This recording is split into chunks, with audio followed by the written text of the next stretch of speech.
Korea had been hard on you. You never got the chance to serve in the World War with everyone else.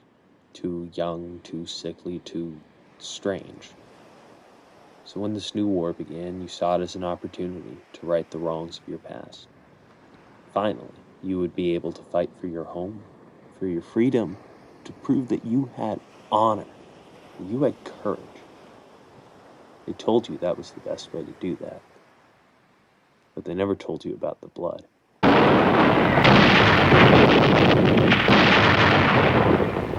The way it would mix with mud, becoming a sickly gray. That color, or lack thereof, seemed to grow out of the land like a monochrome film had been laid over your eyes, turning in every direction, refusing to let you see the beauty of what you knew must lie beneath. How could they prepare you for that? Or the bodies of your friends, or the shock of battle? It seemed too brutal for reality.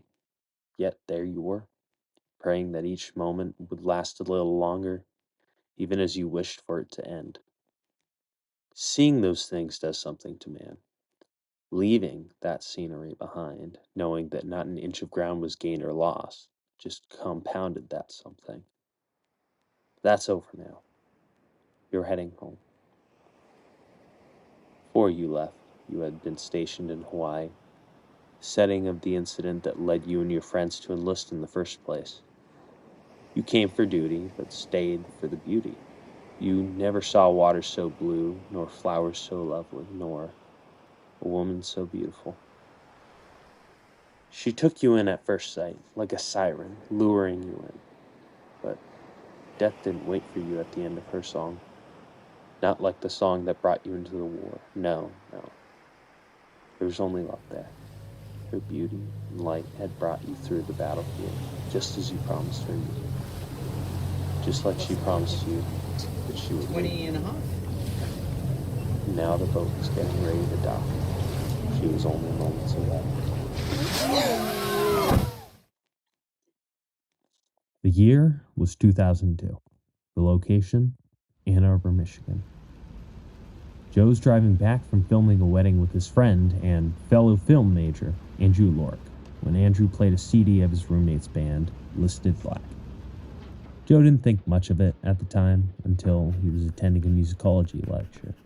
He was approached by another student who simply said, "I live with Andrew Lork." One sentence, and just like that, Rob Cantor and Joe Hawley entered each other's lives.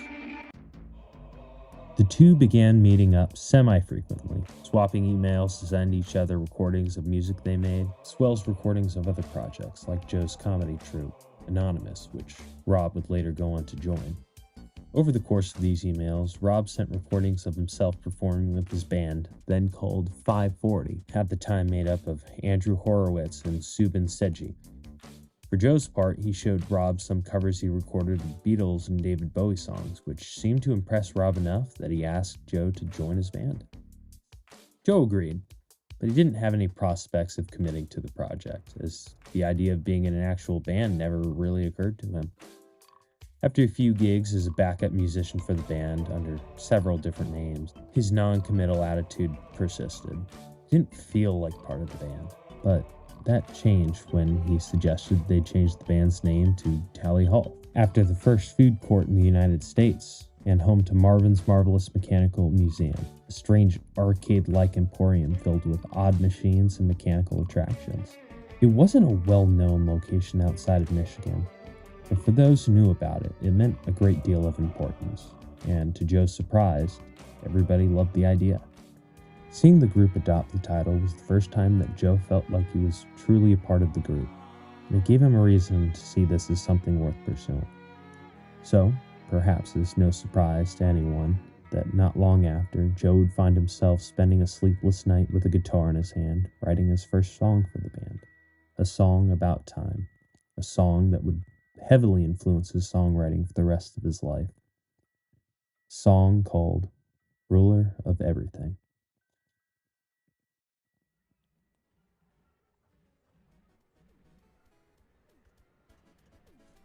Speaking of time, over the next 6 years, Tally Hall would take off.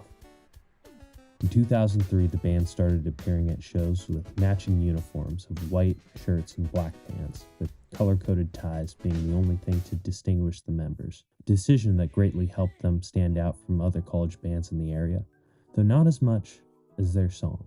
Rob, Joe, and Andrew began writing a slew of exotic music, ranging from wonky to cerebral. Songs that they would play alongside a mismatch of covers from artists like Biz Markie, Fatboy Slim, and even Buddy Holly, the latter of which was sung by the band's new drummer and Joe's high school friend, Ross Fetterman. Their local fame grew in 2004 when they appeared on the WJR radio show, performing Andrew's song Good Day, which would go on to win the John Lennon Scholarship that same year for $10,000. By 2005, they would sign to the Quack Media record label, giving them the backing necessary to record their first studio-length album, Marvin's Marvelous Mechanical Museum, named after the same location from which they derived their name. The album was a kaleidoscopic assortment of sounds, seeking to capture the same feeling one would get from walking into Marvin's for the first time and seeing all the strange machines inside. It cycled between songs like Banana Man, Taken for a Ride, Ruler of Everything, and Good Day, showed off the band's more experimental side, and songs like Greener, Haiku, and To Of, which proved they could combine pop sensibilities with similar amount of creativity and wit. The overall experience? Something akin to the Beatles' Sgt. Pepper's, albeit more 2000s-esque and with far less cultural impact. Still, the album received critical acclaim, managing to extend the band's influence far beyond their native Michigan. Songs from their album started appearing on shows like The O.C. and The Real World Key West. Eventually, Craig Ferguson, host of The Late Late Show, would be turned on to Marvin's and invite the group onto his show to perform Good Day. This first public appearance on national television, paired with the You Hear It First segment on MTV, would lead to Atlantic Records reaching out to sign them. The label would then reissue a re-release of Marvin's with an extended marketing push, as well as funding the production of Tally Hall Internet Show, a variety show that gave the band an opportunity to show off their creativity in other ways. It was a good time to be a Tally Hall fan, even better to be a Tally Hall member. But as the year 2008 was coming to a close, people began to wonder what was next. The band had been performing the same music since 2005, and while no one was complaining about the quality of the music, they wanted more than just Marvin's. Luckily, the band agreed. It was time to get back into the studio.